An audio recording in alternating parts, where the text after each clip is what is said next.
Усещането определено е страхотно. В началото не усещаш точно това, което си постигнал, докато не... Просто в началото си трети на някакъв турнир.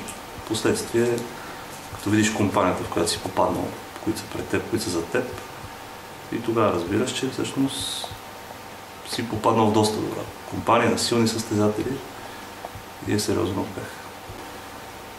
Да, Неци Сайер са имената. Жената е възрастна, играем така доста години вече. Имахме повече проблеми, докато преодолеем различията между стиловете между България и Турция, но сега мисля, че нещата вече са в определени рамки.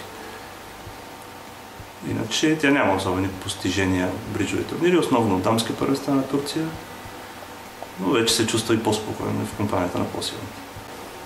Играем от лятото на 2005 година, вече 8 години, по 2-3, някога и повече турнири на година. А иначе се запознахме официално на летището в Мадрид за първия ни турнир в Тенерифе. Тренировките ни са само в интернет, логично.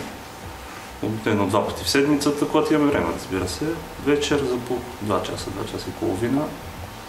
Опитваме се да играем различни формати, отборни турнири на импове и двойкови турнири на Match Points.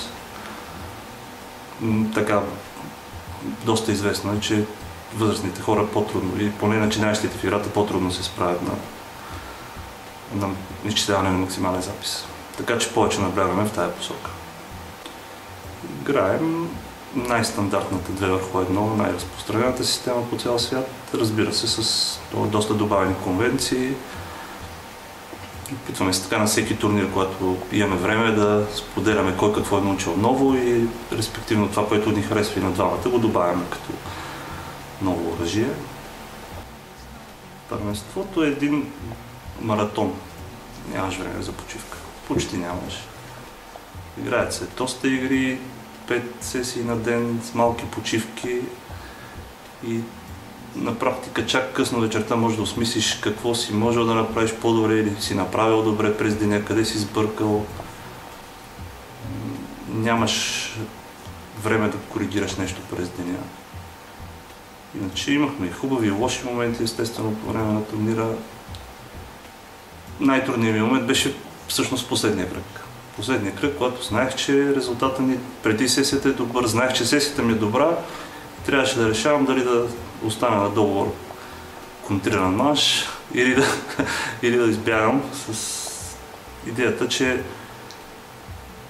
мога да пасувам, да запиша топ, който да ме придвижи примерно в тройката, или пък да си запиша много, който да ме изхвърли. И може би това беше най-трудният момент. После се оказа, че изчисленията показаха, че каквото и да направя, резултата ще остане същия. Заедно ние имаме почти постоянна програма. Сега наред е декември смесените двойки на Турция. Те са отивам средата на декември в Истанбул. И естествено вече имаме планове за Норвегия след 2 години. Сме живи и здрави, разбира се. Той не е точно мечта, но с удоволствие бих направил един турнир с Ерик Родолов като партньор. А пък доста по-реалното и с него и българския еквивалент Иван Нанев. Трудно. Трудно и с много жертви. С много жертви. Даже бих използвал момента да благодаря и да се извиня на тези, които по някакъв начин съм ги ощетил, а те със сигурност не са малко.